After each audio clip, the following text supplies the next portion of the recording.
galera, boa tarde. Estamos aqui mais um episódio da História Não Contada de Roca. E aí, Roca? Fala. Hoje é o quarto episódio, né? Hoje é o quarto. Quarto episódio. Hoje a gente está aqui com a presença do instrutor Felipe Cruz. Salve, galera. É o cara que deu instrução para os caras mais foda lá da Israel. Depois eu conto essa história. Então, Roca, hoje a gente vai começar a falar sobre o teu início no BOP, né? Depois do curso de formação, não é isso? Isso, depois do curso de formação. No episódio 3 eu tinha falado como é que foi a entrada, como é que foi o curso. E o que eu passei durante o curso, né? Que não foi nada fácil. Até falei que nosso curso Alguma vez você pensou em tocar o sino? Não, ele sempre pensa, não tem como. Mas aí você tem que manter um objetivo e ir até o final. Porque se realmente você parar pra pensar, você acaba desistindo. Muita gente desistiu? Bastante. Por livre e espontânea vontade? Livre e espontânea pressão? Não desistir, por incrível que pareça, por mais gente que esteja preparada fisicamente, vou botar uma base aí de uns 65%, 70% sai pro psicológico. Não sai pelo físico, sai pelo psicológico. Entendi. Não aguenta a pressão, né? É muita pressão, então o pessoal tem que ter uma cabeça muito boa. Não é muita pressão, mais ou menos, né? Não, a pressão Pô, os caras querendo entrar pro BOP já tá falando isso. Olha só. Não, essa geração hoje que entra pro BOP, não basta estar só preparado fisicamente. Tem que estar preparado psicologicamente. E é o que eu falo pra todo mundo. Quer entrar pra polícia? É pra ser polícia. Não pra ser um funcionário público. Muita gente entra pra polícia só pra ter uma carteira, né? E muita gente quer entrar para o BOP por status. Não é por vocação, né? Não é por vocação, é status. E isso aí, lá na frente vai ser cobrado. É saber se ele vai querer pagar o preço para isso. Né? Pagar o preço, vamos dizer assim, do seu tempo. O tempo que ele vai ter com a família é pouco. Não, e essa cobrança não é só durante o curso de formação, né? Essa cobrança é contínua, né? Não, até o final essa de cobrança carreira. Não, enquanto você tá no BOP, você é cobrado 10 vezes mais que qualquer outro policial. Isso, quando eu falo em cobrar, não é o período do curso. O curso tem uma etapa do CAT, que é 35, 45 dias, o do COESP, que é 3 a 4 meses. Não é nessa fase que eu tô falando. O preço que você vai pagar é saber se você realmente está disposto a sair de casa de manhã cedo sem saber se volta, sair de bem, com saúde, voltar baleado, ou se voltar, saber se você vai querer pagar o preço de ficar ausente dos seus filhos, da sua família, longe deles. Não tem data, né? Saber se você vai querer pagar o preço de carregar um colega baleado, ou ter o preço de um colega que morre dos seus braços. Porque não é um mundo de rosas bonito, que é enfeite. Ali não é filme, ali é a realidade. Botar a farda preta é muito bonito, né? O problema é o que tá por trás. É pagar o preço para isso. A questão é, o pessoal tá disposto a pagar o preço? Tá disposto a arriscar sua vida? Tá disposto a carregar seu colega baleado? A ver seu amigo de tantos anos Já que morrer você do seu falou lado? tanto em baleado, ferido, vou te perguntar, você já foi baleado alguma vez? Alguma vez você em operação? Não, ou só fora 3. De... Só 3 só. E Quase nada. Como é que foram essas situações aí? Bom, conta pra gente. O primeiro tiro que eu tomei foi em 1995, não era do BOP ainda. Foi num assalto a ônibus. Você tava de serviço? Não, tava de folga. Um assalto a ônibus, tava no ônibus.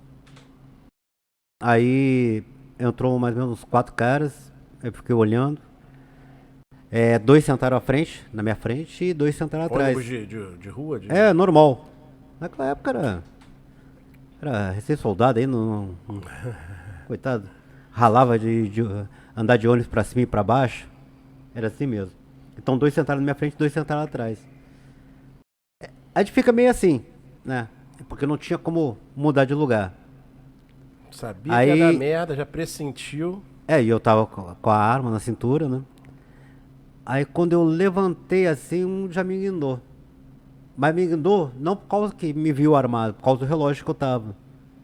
Aí tentou tomar. Aí eu saí na porrada com ele. Quando eu saí na porrada com ele, já viu o cara que tava atrás também, pegou, e os da frente vieram. Aí foi uma embolação dentro do ônibus, direto. Tentando pegar minha arma, eu tentando segurar minha arma. Aí a arma disparou, eles conseguiram pegar a minha arma, eu lutei com eles dentro do ônibus. A arma disparou, né, de novo, aí pegou a minha perna, pegou na parte da coxa em cima aqui, né? Aí eles desceram do ônibus, aí eu tentei correr atrás, mas não tive força não, mais não. E a arma, eles levaram essa arma? Não, pior que eles levaram a arma. Qual era a arma? Era um 38 na época, eles levaram a arma. E eles estavam com 38 também? Oi? Eles estavam com 38? Eles estavam armados também. Então ficou aquela confusão. Muita gente, pô, deixa eu levar tua arma, deu. Cara, não tem como. É você sozinho contra 4. Eram 4, né, cara? 4. Eu tive sorte ainda de sair vivo daquela situação. Exatamente. Não é super-herói também, né, cara? Não tem como. Aí o pessoal pensa, o cara é do BOP, é isso que eu. Naquela época eu não era nem do BOP. Mas o cara é policial, deu um mole desse. Não tem como. Entendeu? Hoje, só quem passa ali sabe o que acontece. Hoje em dia, infelizmente, o policial não pode se dar o luxo sequer de andar de ônibus, né? A coisa está tão violenta, tão feia, né? A situação está tão grave que hoje o policial andar de ônibus, principalmente ônibus de cidade... Não, e tem muitos policiais urbano. daqui, da área, que pegam os ônibus, né, intermunicipal, para trabalhar. Saem daqui e vão lá pro Rio para trabalhar. É um risco. Sim. É um risco enorme. Sim. Hoje em dia você não sabe quem está entrando no ônibus. Tem 40, por baixo 40 pessoas dentro do ônibus. Isso for ônibus ônibus 1001, ônibus desse tipo. E quando você pega ônibus dentro da cidade, então é pior ainda, né? Que sobe um, desce outro, sobe um, desce outro. Não tem como. Então... Ainda tem o risco de você reagir a um assalto dentro de um ônibus lotado, né? Tem.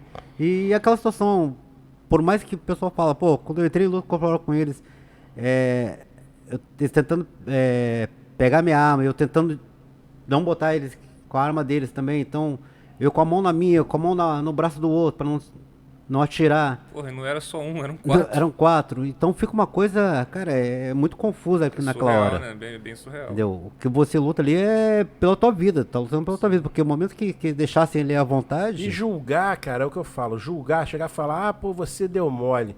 Cara, só quem tá passando a situação ali naquele momento é que sabe o que é, né, de Alguns, no último tiro que eu fui baleado, começaram a jogar assim, pô, mas deu mole. Mas depois eu vou contar desse último caso que eu fui baleado. Não é porque eu dei mole.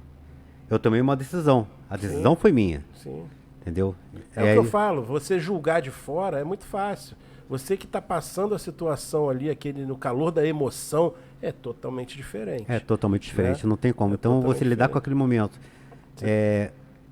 Era recém, tinha o quê? Uns 5 e poucos anos de polícia aqui do Rio, mais ou menos, 5 anos mais ou menos, quando houve essa primeira situação. Então, dou graças a Deus que consegui sair que bom, né? livre dessa... Que bom que uma situação de estresse contra 4 pessoas. E sair vivo. Você já saiu vitorioso. Aqui contando a história, porra. E apesar dos 4 só tinha uma arma, mas mesmo assim... Sim, claro. Eram 4 em cima. Eu costumo falar o seguinte, cara, até nos cursos aqui, quando a gente dá o curso, né? Aqui o nosso curso é o tiro de defesa pessoal. Independente do resultado, você saiu vivo, você já tá no lucro. Já tá no lucro. Né? Já cumpriu tua missão, que é sair vivo. Essa foi a primeira vez que eu fui baleado, 95. Tem a de 2001, que eu fui baleado. Mais ou menos na época, eu bati de frente com o bonde do Elias Maluco. O negócio lá do Tim Lopes, né? Uhum.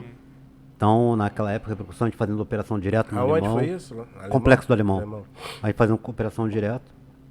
Então, eu cheguei com a minha equipe e dividimos a frações. Cada um foi para um lado. Aí sobrou os recrutas, né? Sobrou 3 recrutas lá, né?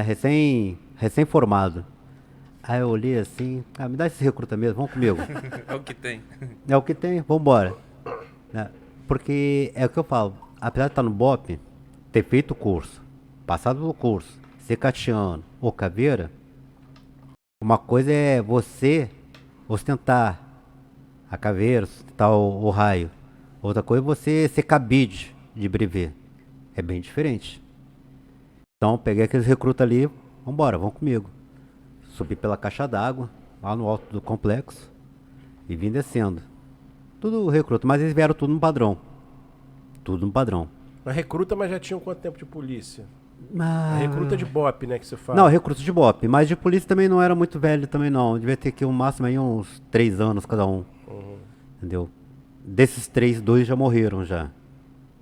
Depois eu vou contar a parte de cada um. Então, Complexo do Limão, 1h da manhã. Hora boa. A melhor hora que tem pra patrulhar é essa. Só tá a gente. Ou é nós ou é eles. O trabalhador não vai estar chegando 1h da manhã. Né? O trabalhador não vai sair 1h da manhã.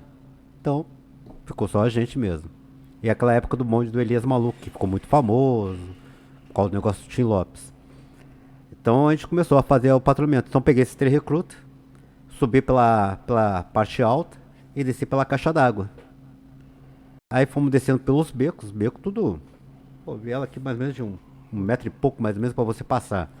Escuro, um breu praticamente. Às vezes tinha só uma lâmpada assim. Vocês trabalhavam com lanterna na época? Trabalhava com lanterna, mas não se usa uma lanterna numa situação dessa. Isso é uma coisa, você tá dentro de uma favela. Tá breu, tá escuridão. Você pra se guiar, você não usa lanterna. Porque se você usar a lanterna, tu vai identificar que você tá naquele local ali. A lanterna, sim, a gente tem lanterna, a gente usa. Mas de repente pra fazer um vasculhamento, pra procurar alguma coisa melhor, onde tá um local mais escuro. Quando fala lanterna, assim, a gente tem essa com baixa luminosidade, né? E dentro de um combate urbano não tem isso. Não existe isso aí de combate de baixa luminosidade. Entendeu? Porque se você acender uma lanterna dentro de numa viela escura, meu irmão, tu vira alvo. Tu ia chamar eles de tiro. Até porque você tá entrando ali escondido. Escondido, sabe então você... ninguém sabe. Tu vai chegar assim, tô aqui. Oi, tô aqui. Cheguei. Então fomos entrando pelos becos. Aí tem uma certa hora que vi uma movimentação estranha. Aí eu dei mais uns 2 passos. Aí o cara de lá deu 2 tiros. Aí eu abriguei. Aí é parão.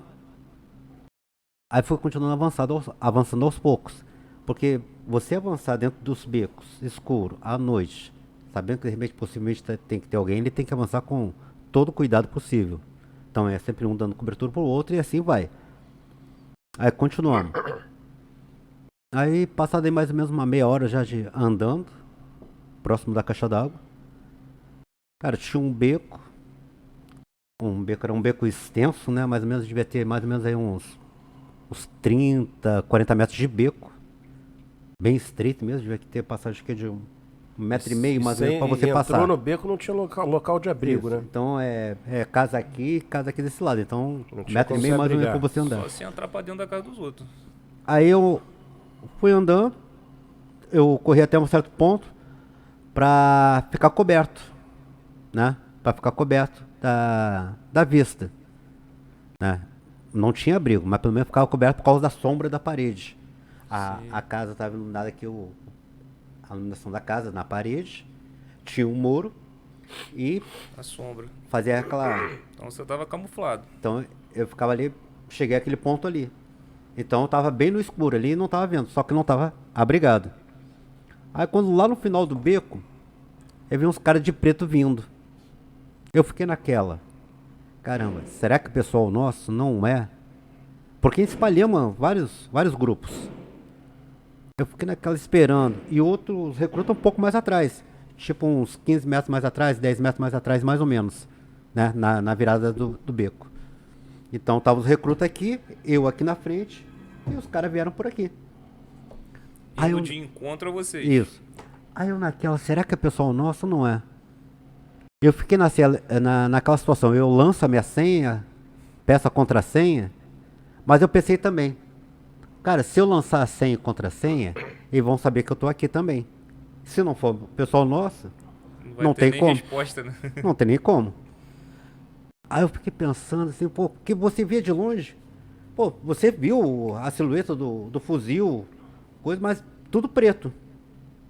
Tudo preto. Naquela época, né? O preto se destacava. Então você via tudo preto, não via outro tipo de coisa, via tudo preto, vulto preto com fuzil. Aí fiquei esperando aquela decisão, né? Passando aqueles momentos, vai vindo o pessoal caminhando, né? O falatório meio balbuciado, devia ter Quantas pessoas mais ou menos? Cara, o beco era estreito, mas devia ter no mínimo ali uns 8. uns 8 ali mais ou menos. Eu não estava conseguindo identificar o que eles estavam falando. Aí eu fiquei naquela, é ou não é o pessoal nosso? Mas eu também fiquei naquela, pô, não deve ser pessoal nosso, porque eu vi borbulho, né? Fosse polícia do BOP, ia estar no silêncio. Ia estar mais no silêncio. Então eu fiquei esperando. Quando o cara saiu numa parte mais clara, eu vi o camuflado. Naquela época a gente não usava camuflado. Não teve jeito. Quando eu vi o camuflado e os caras já vindo em direção a mim, eu tava só na cobertura da sombra do muro. A única coisa que eu fiz assim, ó. Só ajoelhado, né? Encostado no muro. Eu botei assim um fuzil e comecei. Pum, bum, bum. Aí começou o tiroteio. Foi logo 2 de cara ali. Mas também eles mandaram de volta. E quando mandaram de volta, foi doído. Porque eu não tinha abrigo. Eu não tinha abrigo. Caiu os 2 primeiros da frente. Isso, mas eu não tinha abrigo. Aí eles começaram a chuveirar. Aí um dos tiros, né? Eu tava atirando assim, nessa direção. Aí um dos tiros pegou no carregador do meu fuzil que tava. Caralho. Estourou, atravessou, pegou os outros 2 carregadores do colete, resvalou pra cá e entrou aqui no braço. Meu braço fez isso aqui, ó. Voou pra longe. Né? Voou pra longe. Aí foi nessa hora que os recrutas, quando viram eu caindo, os recrutas que estavam comigo, né? Que era o Vital, o J. Luiz e o Azevedo. Irmão, eles botaram o fuzil na ponta do beco, que eu já tava caindo no chão, né? Aí começaram. Tiro, pra me dar cobertura. E eu tentando rastejar pra sair dessa linha de fogo, mas era muro. Aí tinha um portão. Aí eu virei, comecei a chutar o portão, chutei o portão até que ele abriu. Você jogou. Aí eu me joguei pra dentro da casa. Aí os garotos começaram a sustentar. Aí conseguiu chegar até a mim, né, que foi o Azevedo. Aí perguntando, 011, o que houve? Tô pegado. Falava assim, né? Tô baleado. Aí ele, como era recruta novo, né? Só voltei a tirar uma ambulância da mochila, né? Tinha tudo. Não, tinha tudo ali. Aí mandou aqui, fez a bandagem, tudo direitinho, mandou. Padrão. Né? Aí o que acontece? Os outros 2, o Jota e o Vital, dando cobertura. O que aconteceu? Pessoal, não tô tendo condições de ficar aqui não. Vamos retrair. Então, em vez de eu seguir à frente onde estavam os caras, sem saber quantos mais tinham lá na frente, pô, eu já tava baleado. Então eu baleado, praticamente já... Um dos garotos já ficou... Abalado, né? Não, vamos dizer o seguinte, já... Comprometido em me ajudar. Sim. Um pra frente, outro pra trás, quer dizer, ficou uma situação muito difícil. Né? E ainda mais uns garotos que não tinham muita experiência. Então eu falei, pô, vamos retrair. Então viemos retraindo, né? Apesar de ser o beco. Ainda começou alguns disparos aleatórios, né? Mas a gente já viu que já foi mais distante ainda dos disparos. Mesmo assim a gente não foi, viemos pra cá e descemos o primeiro beco. Então a partir daquele momento eles pararam de avançar. Eles pararam só pra trocar tiros, não vieram mais. Não vieram mais. Nessa troca de tiro, quantos deles caíram lá? Cara, eu vi 2 caindo. Que tu viu, né? Que eu vi 2 caindo. Agora dizer pra você, se eu fui lá conferir, não tinha como. Não tem como. Porque é uma distância, vamos dizer, pra chegar até eles uns 30 metros mais ou menos. Muito perto, né? Entendeu? E esse tiro, ficou no teu braço ou varou? Não, esse aqui praticamente pegou só os estilhaços, mas esse braço aqui é todo cheio de estilhaço aqui também. Entendi. Esse braço aqui é danado aqui, tem outro tiro aqui já também. Então, eu perdi muito sangue. Chegou a fazer torniquete? Não, naquela época não chegou a fazer mais. O Azevedo, ele mandou bem, né? Mandou bem, a gente não tinha torniquete, a época era de 2001, né? Não tínhamos torniquete ainda. Né? A gente fazia a compressão, manteve. Mesmo assim, eu demorei 1 hora para poder sair da favela. 1 hora. E perdendo sangue. Regredindo, então, né? Porque a gente foi descendo, não tinha como. Eu não tinha como subir mais, né? Porque a parte que a gente veio também era muito perigosa. Sim. Então, a minha situação seria mais fácil descer pelos becos pelas laterais, em vez de continuar. Então, eu desci controlando a caixa d'água. Então eu demorei mais ou menos 1 hora para poder sair dali. Nesse momento que vocês estavam regredindo, né, saindo de lá, vocês tinham rádio para comunicar com a equipe, avisar que tinha policial baleado, para pedir um suporte? O rádio naquela época, dentro do Complexo Alemão, não funcionava muito bem. Então, a gente usou mais o telefone de comunicação. Aí informei que eu estava baleado, mas o pessoal também sabia mais ou menos a localidade que eu estava, mas não a exatidão onde estava. Então eu falei, não, eu vou descer até o campo. Vou tentar chegar até o campo. Já aí, tinha gente lá esperando ou eles chegaram? Não, eles foram reunidos tentando chegar o mais próximo possível de mim. Entendi. Aí fui descendo, tinha uma hora que, pô, eu fiquei meio já... Sabe quando você já fica meio suando frio? Então, isso que eu ia te perguntar, como é que ficou o teu psicológico? Baleado, com 3 recrutas ali pra tentar te não, porque os recrutas estavam na minha responsabilidade. Sim. Aí eu já tava suando frio, já tava ficando meio zonzo. O problema é que o corpo não aguenta, né? Não é que nem questão psicológica, o próprio corpo desmaiar, né? Perdendo sangue, choque, né? Entrar em choque. Aí já comecei a suar frio, já comecei a ficar meio zonzo. Aí o garoto, deixa que eu levo o seu fuzil. Aí eu falei pra ele, meu fuzil não. Fuzil não, deixa que eu levo meu fuzil. Então eu botei já o fuzil pro outro lado e fui indo.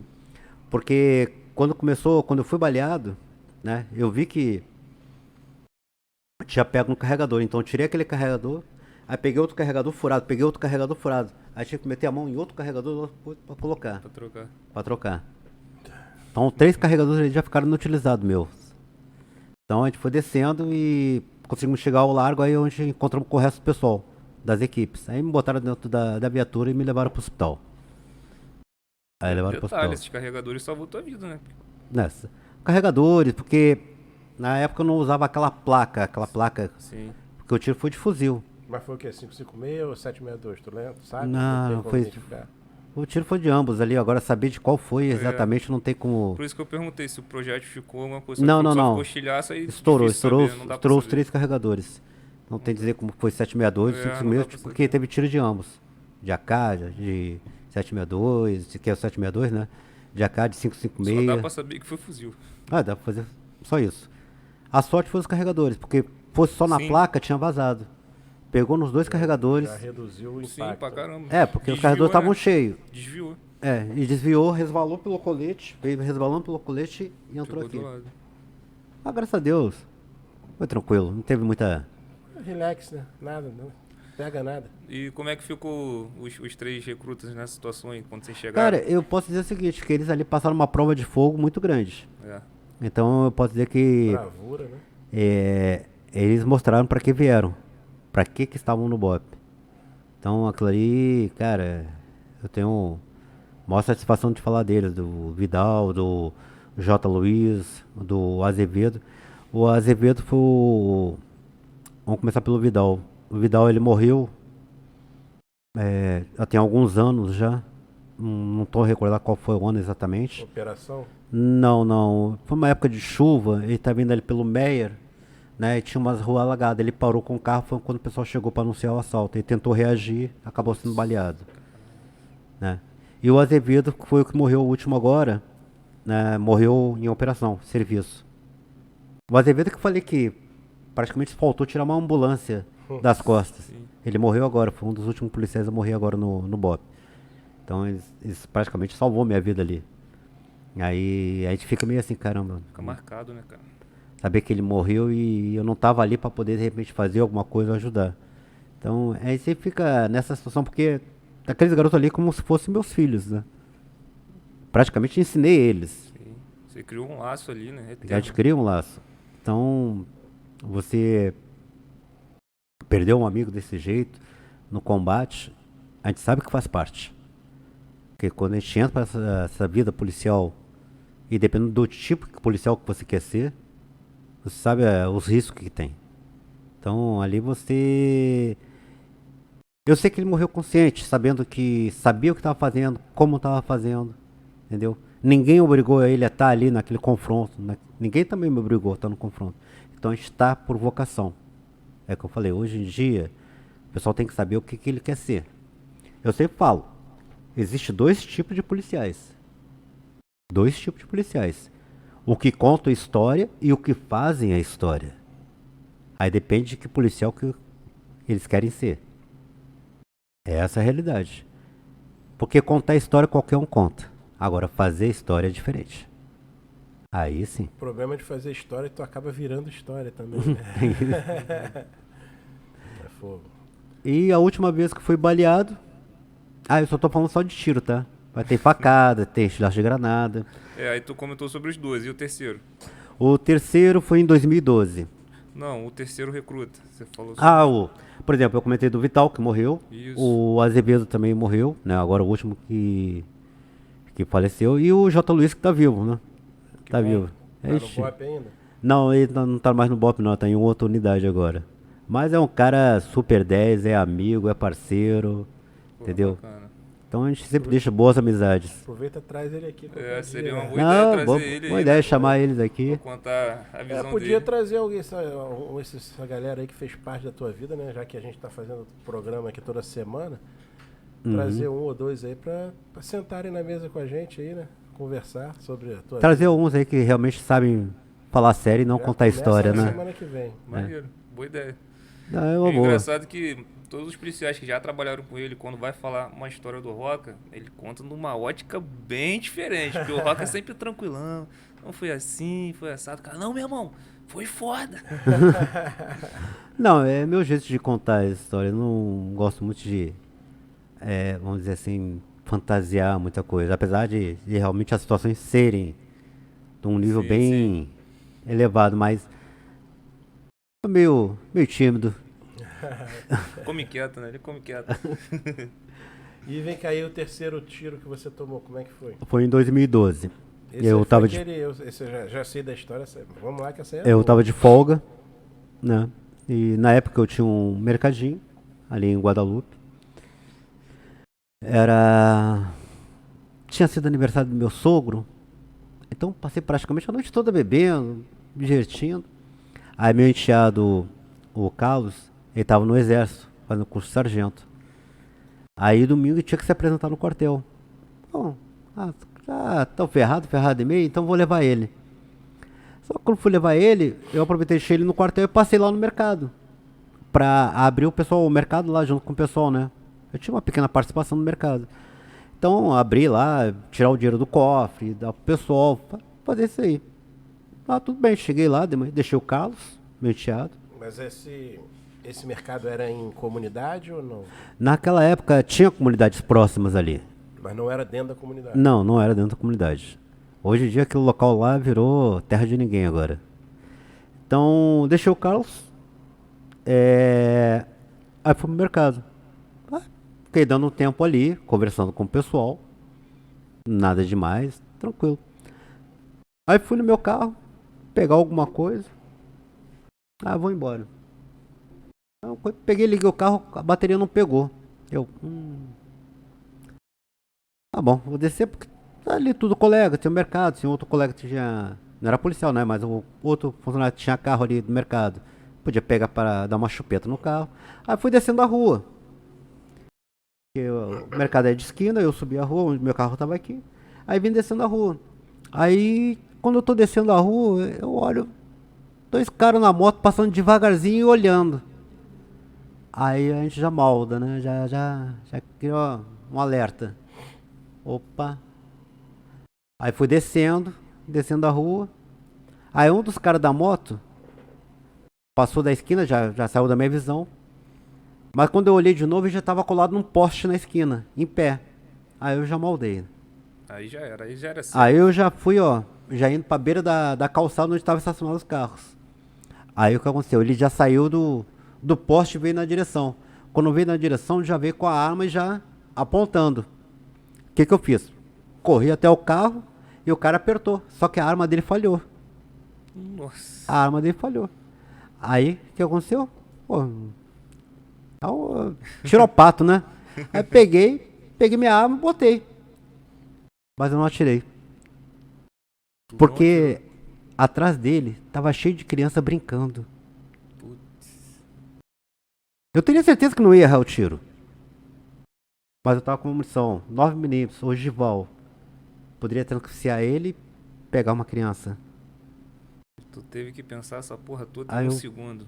Aí eu pensei, botei assim, o dedo já ainda eu segurei. Aí eu não... Deu tempo dele atirar de novo. Não, aí ele saiu correndo. Ah, tá. Um da moto já tinha ido embora, ele saiu correndo, pegou aqui a esquerda. Descendo no mercadinho na esquina, pegou a esquerda aqui e desceu. Aí eu corri até a esquina e vi ele entrando num beco lá embaixo. Né? Onde tem um campo de futebol. Aí eu, pô, caramba, fiquei naquela. Aí eu tô tentando ligar pra rapaziada, pro pessoal, pra avisar o que houve. Nisso aí, passado alguns minutos, o que aconteceu? Eu vi um monte de criança saindo de lá. Crianças, mulheres, né, senhores, com uniforme de futebol. Que eu sabia que ali tinha uma quadra onde ele entrou. Então eu devia ter que uma quadra, tinha que quase 100 metros dali da esquina até onde era a quadra, a entrada. Então vi aquele pessoal, aquele monte de criança saindo.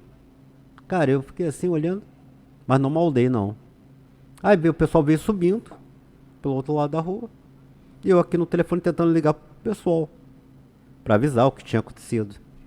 Aí veio aquelas crianças, velho, senhoras, tudo com as crianças com uniforme, futebol. Cara, eu não maldei. O que o cara fez? Quando ele entrou na quadra, ele rendeu todo mundo. Pegou a camisa. Ele rendeu todo mundo, mandou todo mundo vir em volta dele e ele veio subindo junto com o pessoal.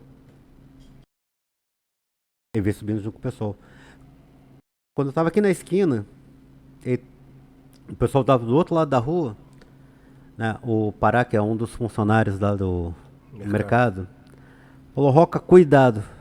Quando falou assim, cuidado, eu virei. O cara afastou as crianças e já veio com a arma assim. Isso do outro lado da rua aqui, distância curtinha. Mínimo. 10 metros. Por aí, menos até. O que eu fiz?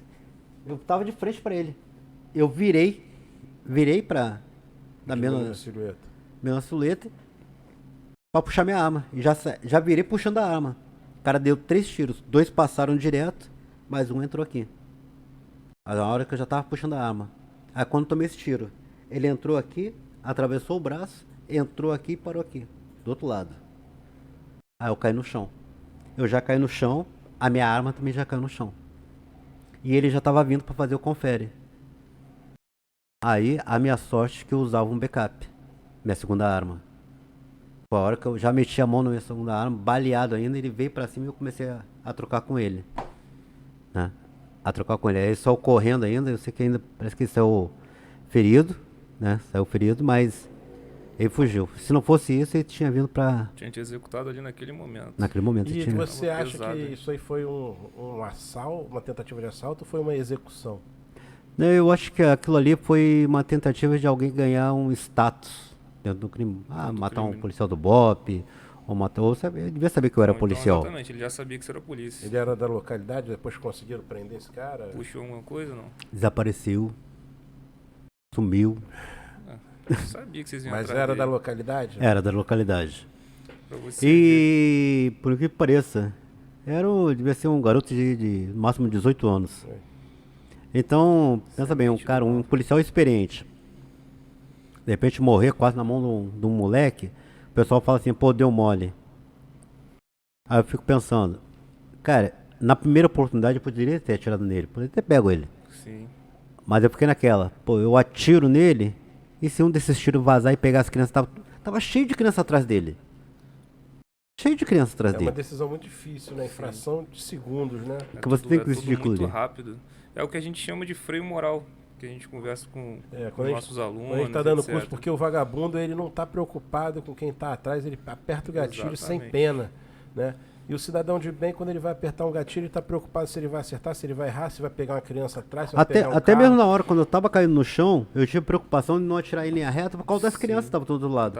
Apesar que na hora da correria já saiu correndo todo mundo, mas ainda tinha gente do outro lado. Então praticamente os meus primeiros tiros foram pra cima, né? Sim. Aí assim que ele conseguiu correr, que ele viu que eu ainda tava com a arma ainda, né? Tinha uma outra arma. Aí quando ele pegou um espaço ali, que ele atravessou entre a calçada do mercado, isso já pertinho aqui, ó. Sim. Entre a calçada do mercado e o caminhão foi a hora que eu comecei, ó. Lá em cima. E atirando de mão fraca, né? Com a mão fraca. Porque essa mão aqui já Já tinha ido pro espaço.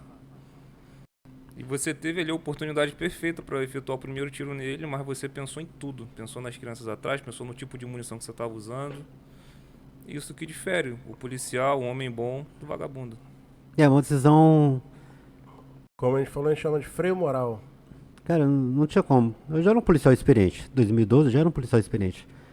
Então eu sabia qual o tipo de munição que tinha na minha pistola. E eu sabia o que, que ela poderia fazer. Sim. Qual seria o estrago que ela poderia fazer e o que, que ela poderia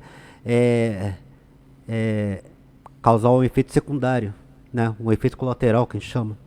Sim, apesar de eu atirar, de repente eu sabia que não ia errar, cara. E me diz uma coisa, como é que foi o socorro na ocasião? Você chegou a apagar? Não, aí aconteceu. Eu botei a mão aqui, né? Aí o sangue jorrava alto aqui, jorrava assim dessa altura, cara. Aí eu tampei. Tampei, mas senti meio molhado, meio incômodo. Sabe quando você sente meio incômodo? Eu não tinha percebido. Cara, você não sente dor. Você sente tipo uma pequena queimação, alguma coisa. Cara, eu tentava levantar, não tava conseguindo. Aí eu botei a mão aqui por baixo e vi aquele sangue preto praticamente. Eu, não dá não. Me tira daqui agora. Porque eu sabia que tinha pego algum órgão. Quando vi aquele sangue escuro, preto, pegou algum órgão, me tira daqui. Não, vamos chamar a ambulância. Não chama a ambulância não, me tira daqui. Pega o carro, me tira daqui. Entendeu? Porque quando é o vermelho vivo, né? É uma coisa, mas quando pega aquele sangue preto, cara, é porque pegou algum órgão vital teu. Então... Não dá pra perder tempo. Não dá. Então foi... Eu acho que se eu tivesse demorado mais de 10 minutos pra chegar no hospital, não estaria aqui. Eu perdi muito sangue mesmo. Então... Fizeram um estrago. Aqui praticamente... Aí quem te socorreu foi transeunte mesmo ou foi... Foi o pessoal que era do mercado que me socorreu. Eu ainda consegui ligar pro pessoal do batalhão. Avisar o pessoal do batalhão, ó... Acabei de ser baleado, tô indo pro hospital Carlos Chaga, né? Aí o pessoal, como é que tá? Cara, tô baleado, tô mal. Falei, tô mal, tô indo pro Carlos Chaga.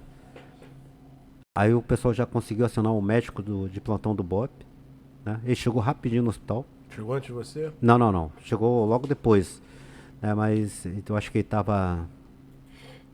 Eu não tava próximo ali, Marechal, mas ele devia estar...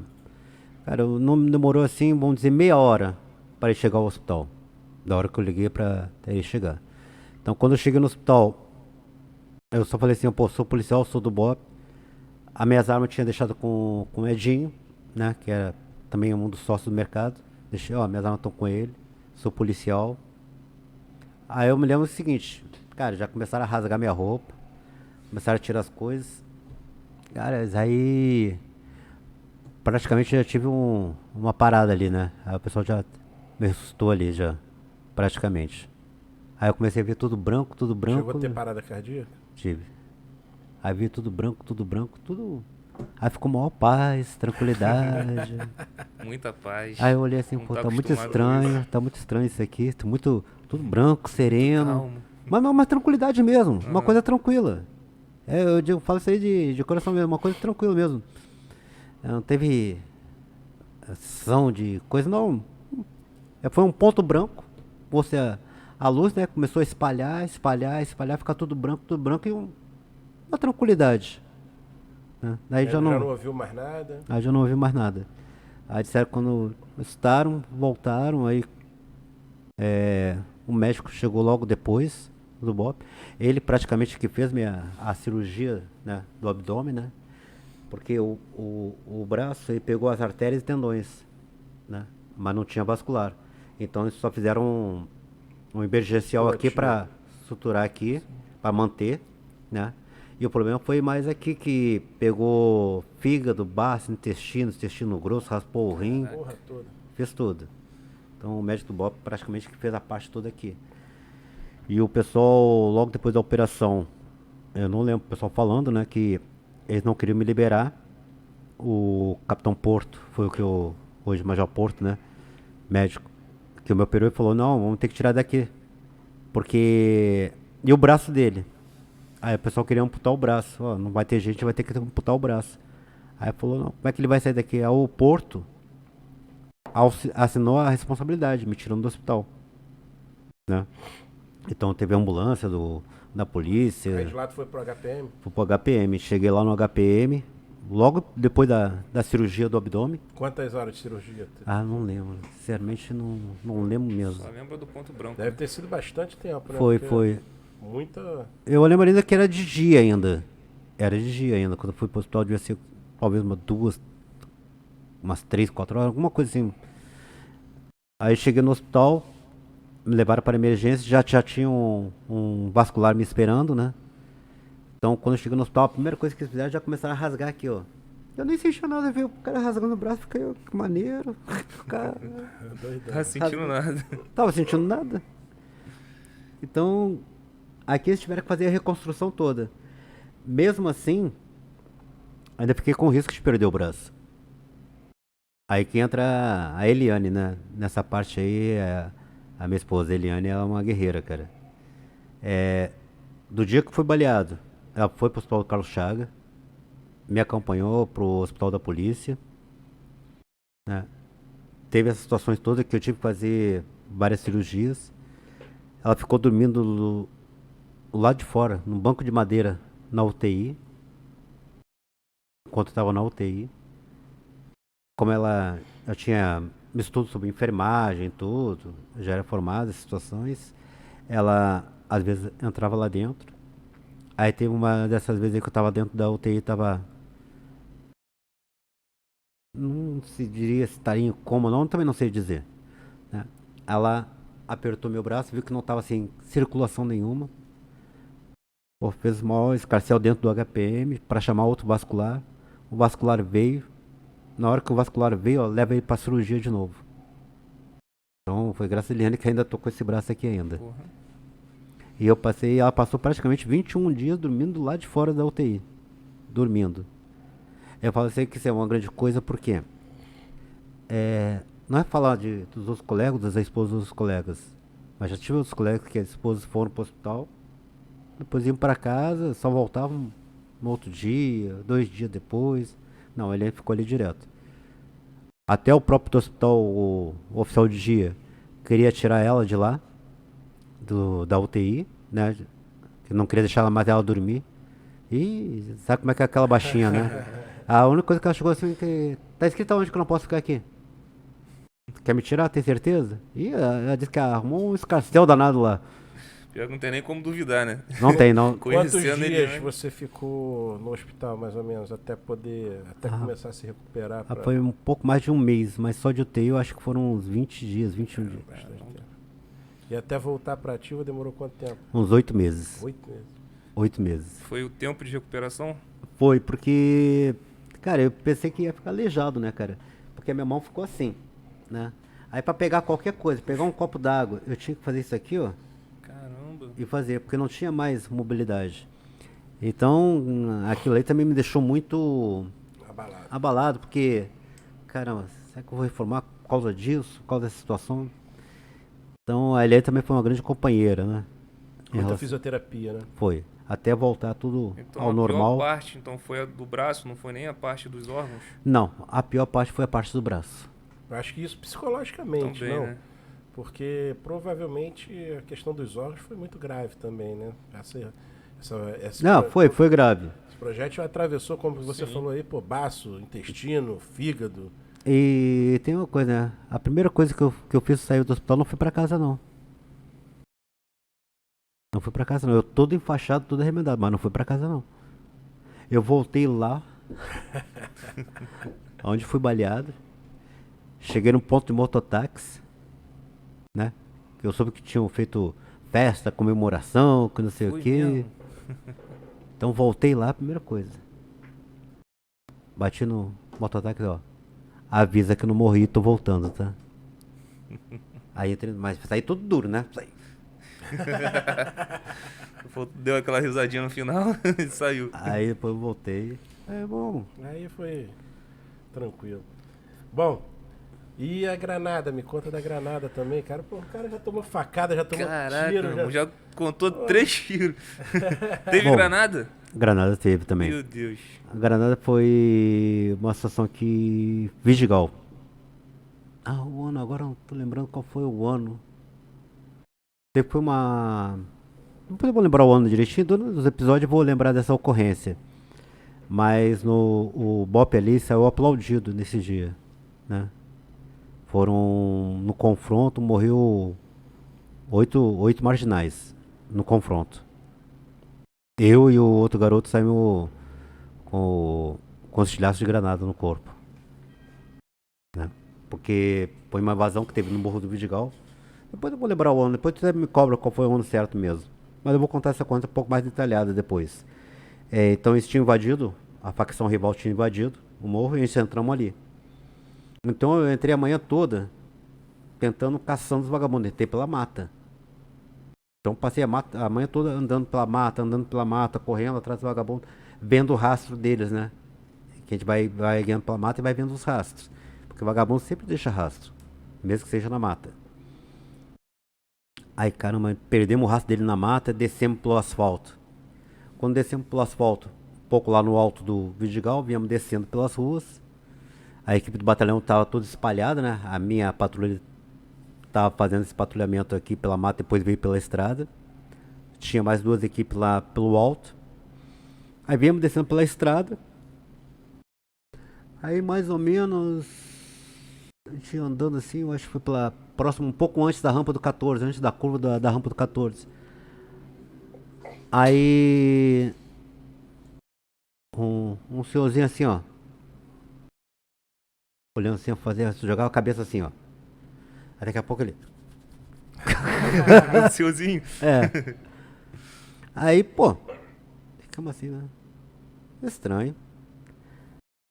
Aí eu assim, eu olhava assim, fazia assim, não. Mas não tentava ser o mais desapercebido possível, mas a gente conseguiu compreender. Só que quando eu abri aquele portãozinho ali, aquilo ali é o seguinte, é um portãozinho assim, mas, cara, é uma cidade ali dentro. É uma cidade, é uma vila de casas. Vai até lá embaixo, uns 50 metros, andando. Ah, caramba. Aí fomos descendo, fomos batendo. Eu tava com minha patrulha, 8 homens, fomos batendo, descendo casa em casa, batendo em porta, porta em porta.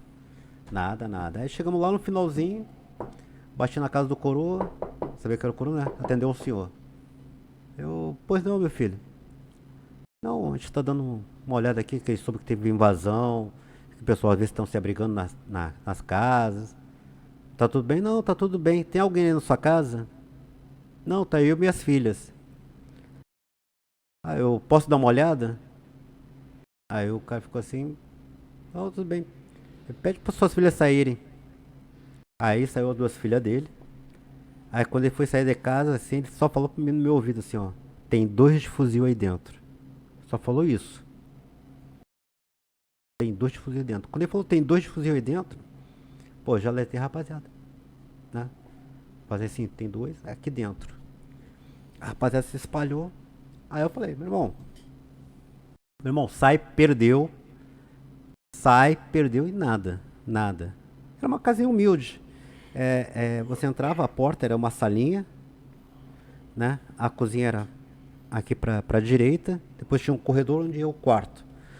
Aí eu, na porta de entrada, gritando, sai, perdeu, meu irmão, sai, nada. Como o coroa falou que já tinha 2 fuzileiros, o que eu fiz? Peguei uma granada de gás e joguei lá dentro, de gás. Cara, eu não ouvi uma tosse sequer. Aí eu pensei, pô, os caras devem ter metido o pé. Fugiu. Tá? Metido o pé. Aí eu fiquei naquela. Aí eu falei com os garotos que estavam comigo. Vou entrar. Aí eu entrei. Quando eu comecei a entrar na sala, né? A sala pequena. O corredor é como fosse ali uns 3 metros, um pouco mais à frente, né? Fui entrando devagarzinho, né? Tateando. Daqui a pouco só vejo uma coisa assim no ar. Plec. Granada. Só deu tempo de eu voltar. A minha sorte, que aqui era a cozinha, né? Ela caiu entre a bancada da cozinha, mas o estilhaço dela bateu aqui, cortou aqui. Caraca, mano. Bom, eu já caí no chão, mas quando caí no chão já caí, ó. Dando tiro pela parede. Arregaçando. Já saí arregaçando. Né? Aí era um corredor, né? Aqui era a casa, eu tava aqui no corredor e aqui tinha outra casa aqui atrás. Só que na casa de trás também tinha vagabundo. Aí o cara que tava no segundo andar, um vagabundo, botou o AK e fez assim, ó, onde eu tava. A sorte que não pegou um tiro. Aí o outro garoto que tava comigo, foi o Silvio, né? Aí saturou o cara, conseguiu pegar o cara de cima. Pra ver como é que é a situação. Tiro aqui, tiro... Aí foi um... Pô, foi festa. Que isso? Foi festa. E olha, foi muito tiro. Então, mas aí como é que ficou a situação ali?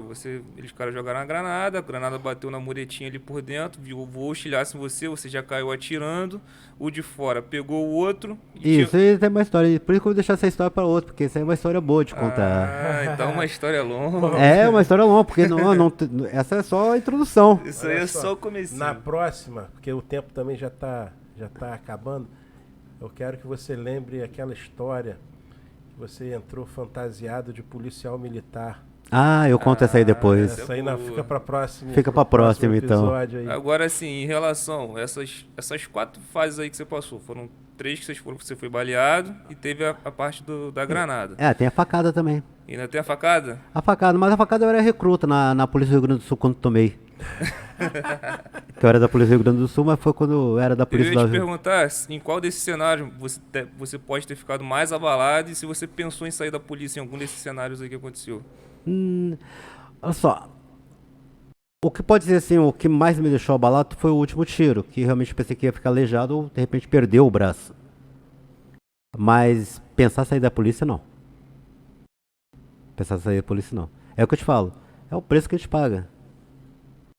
Porque eu conheço policiais que até foram do BOP, são cursados e tudo, que no primeiro tiroteio falou o seguinte, meu irmão, não é pra mim. Não dá. Não é. E o cara foi homem o suficiente pra admitir. Não é pra mim. Entendeu? O cara foi homem o suficiente. Não é pra mim. Essa vida não é pra mim. É o que eu falo, cara. Só sabe quem passa na pele. Né? Quem tá ali vivendo aquele momento. Não dá, é muito difícil você julgar. Julgar se o cara tá certo, se tá errado. Julgar se ele devia fazer de uma forma ou de outra forma. O julgamento pra quem tá do lado de cá depois que a merda já aconteceu é fácil. É fácil. Como eu te disse. Sentado aqui no ar-condicionado pra ficar criticando é mole. Eu vi comentários que vieram comentar, né? Pô, Roca, deu um mole. Cara, o cara não sabe qual foi a situação que eu passei desse último tiro. Eu acho que se tu tá vivo, você não deu mole. Não, e aquela situação, por que eu não atirei? Aí eu tive que explicar por que eu não atirei. Cara, eu não ia errar o cara daqui 7 metros, não ia, eu ia brincar com ele. 7, 10 metros eu ia brincar com ele. Mas eu sabia a consciência da munição que eu tava usando, o tipo de munição que eu tava usando. E o risco que você poderia gerar, né? Um efeito colateral, de um tiro desse aí vazar e transficiar o vagabundo e pegar uma criança atrás. Com certeza. Vale a pena? Seria muito então, pior. A decisão foi minha? Foi. A decisão foi única e exclusivamente minha. No Agora, final deu tudo certo, né? Sim. Entendeu? Me julgar porque eu tomei a decisão, eu quero ver, tá na hora de tomar essa decisão. Sim. É o que eu tô falando. Foi Julgar o que ele depois falou, é né, cara? difícil. É o que ele falou, você tá num ambiente aqui controlado, às vezes você tá vendo um vídeo ali, você assiste aquele vídeo 500 vezes. Aí você é mole cria... você fala, não, era só Exatamente. fazer isso, fazer aquilo. Pô, meu irmão, você tá na hora, são outros 500. É muito não, diferente. Tu tinha que ter ido por aqui, feito... Aí o cara E começa é o que a a fazer gente mais vê, né? estratégia. É o que a gente mais vê, né, cara? É o Não, mais e é o comum. que mais tem isso aí, o pessoal querer te ensinar o que você teria ter feito. É como tu falou. Tá ali sentado, bonitinho, viu 10 vezes o vídeo, 20 vezes. Ah, E não, eu faria isso, faria aquilo. Roca, e eu vou mais além, cara. É muito fácil você julgar, inclusive, quando o policial toma uma decisão, e vamos supor um exemplo, vamos supor que você tivesse tomado outra decisão, e você tivesse acertado Uma criança, um inocente qualquer que estivesse lá atrás. Aí você vai ser julgado, né? E quem tá do outro lado vai te dizer julgando... vai dizer, não deveria ter feito isso. Não deveria. O cara nunca... Um juiz, um promotor, né, com todo respeito, lógico, mas eles não passaram nunca por uma situação real, uma troca de tiros. Então, assim, também você julgar é uma coisa muito difícil. É porque a situação de você tomar uma decisão para salvar a tua vida... Sim. É uma coisa, você tomar uma decisão para salvar a vida de uma outra pessoa é outra bem diferente. Quando você está no instinto de sobrevivência, você vai salvar a tua vida, é uma situação. Agora, quando você está numa situação em que tua ação pode tirar uma vida de uma pessoa inocente, é outra diferente. Sim, com certeza. E você julgar essa atitude e essa decisão como julgador, como magistrado, como promotor ali para acusar, tem que ter muita cautela. Tem. Muita cautela, né? E hoje a gente vê assim uma inversão de valores muito grande.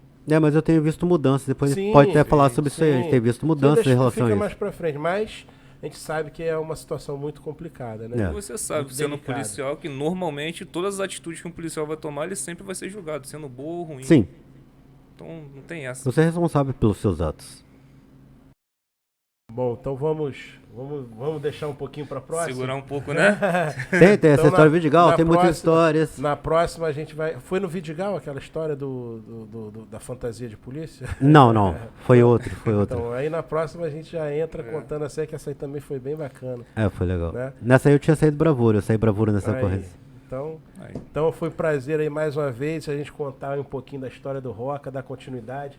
Se pudesse eu ficava aqui até amanhã e não ia faltar história, com certeza. Não, com certeza não. Então, em um episódio tivemos 4 histórias aí fantásticas. O cara é um Highlander pra matar Iron Man. Só cortando a cabeça. Famoso Homem de Ferro. Rocão, obrigado. Obrigado mais uma vez aí, parabéns, cara.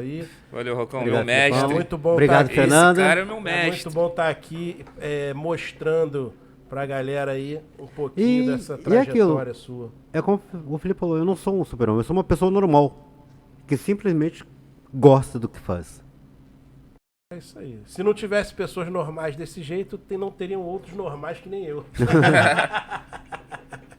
Não, tamo junto, cara. Valeu, então. Então, obrigado na aí. próxima a gente tem mais história aí bacana aí pra contar do Roca. Tá, galera? Tamo junto. Um abraço. E a gente fica por aí. Tamo junto.